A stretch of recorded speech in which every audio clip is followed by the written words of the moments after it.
Hey everybody, what's up? Welcome back to my final showcase for 2019 already. Sort of a mini showcase to celebrate the release of Star Wars Episode 9, The Rise of Skywalker this past weekend. And what a film. Oh man, that it's not perfect, is it? It's very problematic. I've been very vocal about it everywhere, but I'd rather not be here. Instead, I've got a brand new custom Rey minifigure in her new Jedi-type robes, along with an updated version 2 of Kylo Ren with the cracks in the helmet. That helmet sculpted by Sonder and cast by AV Figures. I was really excited to make these two figures, at least to do something to celebrate Star Wars Episode 9. I'm not the biggest fan of the sequel trilogy, and I'm certainly not the biggest fan of this film, so I decided that I would just keep it really small and concise and not really go too crazy, because I do, of course, want to get back to the Avengers stuff and all the stuff that I really am more passionate about. And so with all of that said, that's going to do it. Let's get started. So this is a mini showcase not just because I only made Rey and Kylo Ren with the updated helmet, but also I decided to kind of keep this figure a little bit more simple, a bit more streamlined, and not have any accessories lying around on my desk after the fact. So I didn't make Rey's staff, and I didn't make the new satchel either, and I decided to keep her appearance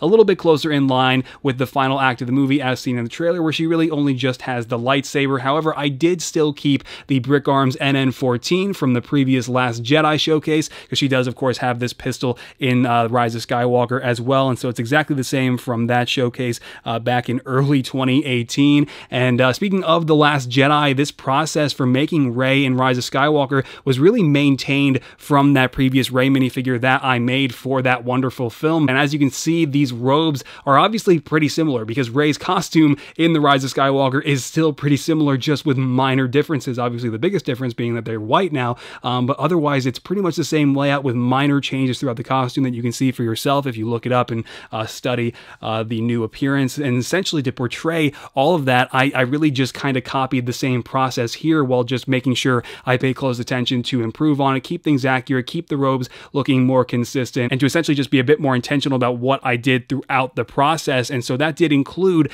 of course, cutting and gluing and placing all of the robes and 3D elements the right way over the first day or so of the on and off process. And then once that was done, the first thing I did was paint all these wrinkles that you see on the primary rags on the chest and around the custom waist cape. All of this, of course, modified, trimmed, and painted from Cape Madness fabric. Definitely drop him some love over on his Bricklink store in case LEGO shuts him down now that they bought the platform. However, once the wrinkles are painted on, one thing that I really made sure I wanted to do right was paint sort of a dirty wash on the main rags. So all the rags that have the wrinkles on them have sort of a light tan, dirty wash running throughout them. And then so once that was done and all that excess wash got all over the rest of the waistcape and the torso, I was able to then paint over it with the white that essentially portrays the rest of her clothing. I think that that look turned out exactly how I wanted it to differentiate the main rags from the rest of the white clothing. And so other than that, of course, one big thing is the hairpiece. Now, originally, I was really not that excited for The Rise of Skywalker, and I really didn't want to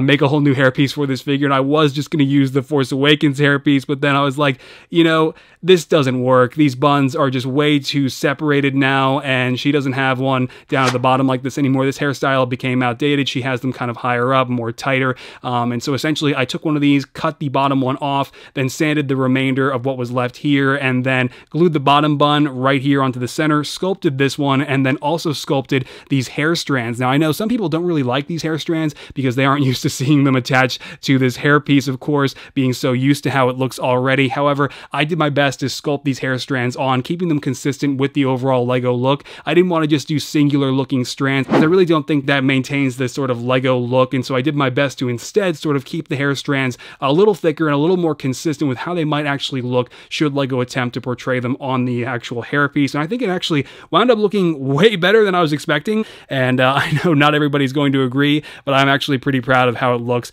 regardless. And so other than that, though, the rags around her arms, around her wrists here, were definitely a little bit tedious tedious because this time I wanted to make sure I actually got each of the wrinkles painted around them right. And so, of course, that does involve painting them around the entirety of each arm. And I think they actually turned out looking pretty awesome. And then also the Skywalker lightsaber, I should get out of the way, is actually a design from my buddy Aaron, Legomatic 9. And it is a really sick design. I still decided to use it here because it really kind of captures that simple Lego look that I do try to maintain with my figures. So I made a new one for her here so I wouldn't have to borrow Anakin's from my previous Clone Wars showcase. However, I then lost Anakin's lightsaber and I'm still looking for it now. However, I think it turned out looking much better here. Unfortunately, I couldn't really portray the repair that Rey made in the center to kind of bridge the broken lightsaber back together after that scene in The Last Jedi where it was broken, because essentially if I were to do so and paint anything here, the Lego claw would just scrape and destroy anything in the center of the lightsaber there where that new addition would need to be created, so it doesn't really work, and so unfortunately it is missing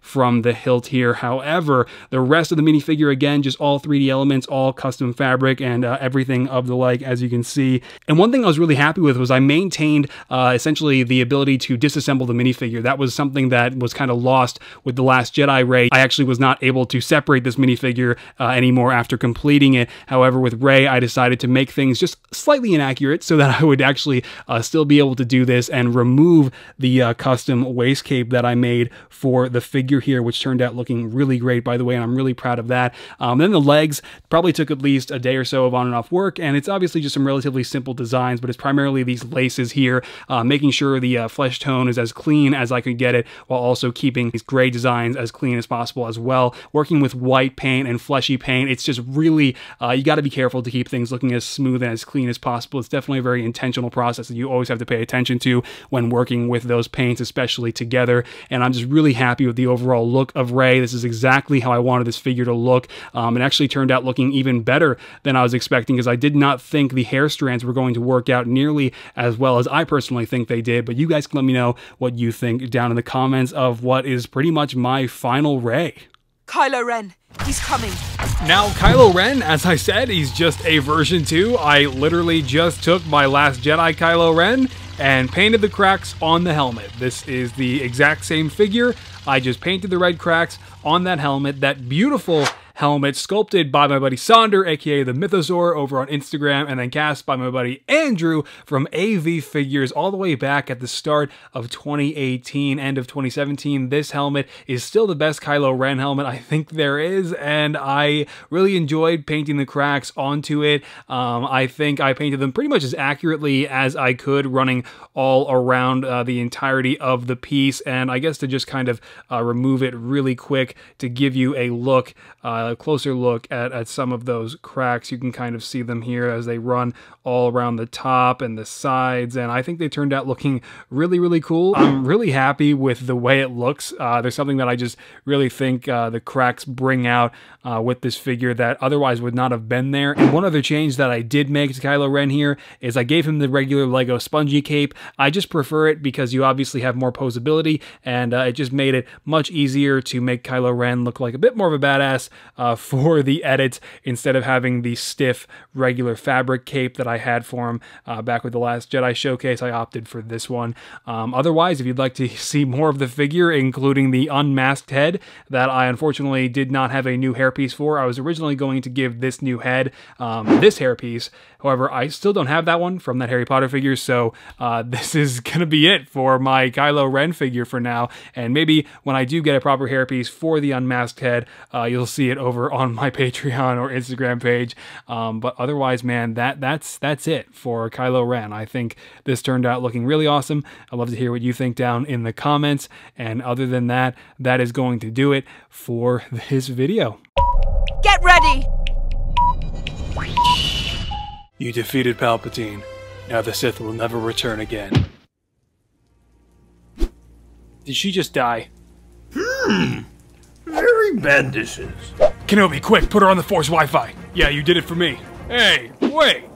We ain't about to teach a damn Palpatine how to join up in our Force squad. She just killed Palpatine. We have to save her consciousness.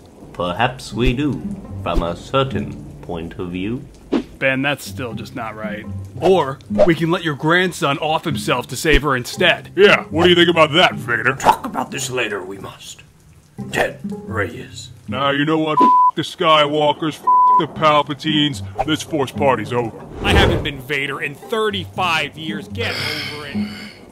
Alright guys, and there you go. That is it for this showcase, and really that is it for every showcase of the decade. A full decade of custom LEGO minifigures. This has been an honor, and I don't know, I just figured like I needed to say something, considering the next time you see a custom minifigure showcase from me, it's going to be in 2020. But let me know what you thought of these two down in the comments. Of course, I did leave some things out because I didn't really want to do a whole lot for a film that I really am not the biggest fan of. I certainly have a ton of problems with it, namely the Palpatine stuff that pretty much wrecks the whole movie story, and I really think it's way too fast-paced, way too rushed, and there just wasn't enough time spent to develop the main cast, which I still think is a huge shame. But let me know what you thought down in the comments. If you have seen Rise of Skywalker, I saw it twice. I know you guys definitely have some really mixed opinions, like were reflected in the poll that I posted on the community tab. But yeah, you can also check out the newly relaunched and rebranded MGF podcast. We're now kind of making it its own separate independent thing, not really connected to LEGO or my brand necessarily, so it's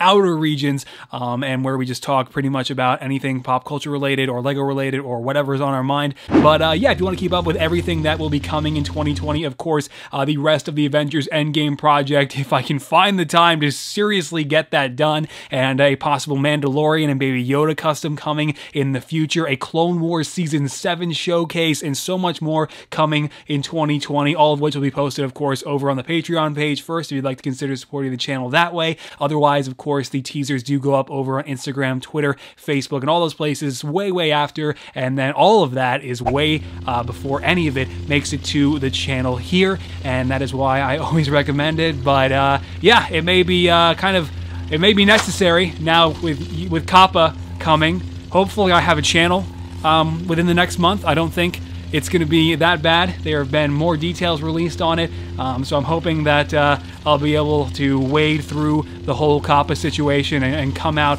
relatively unscathed.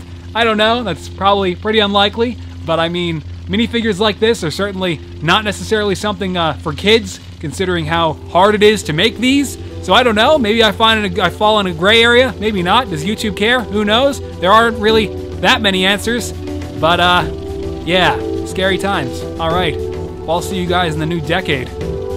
That's weird. Take care. Bye-bye.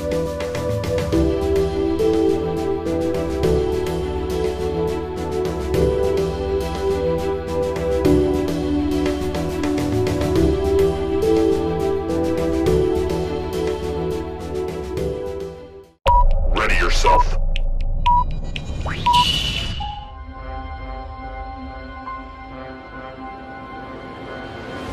Hey. Get away! Really bad structure and super fast-paced, you know, pace.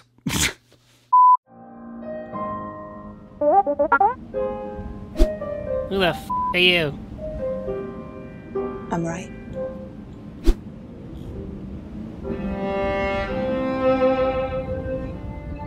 Skywalker.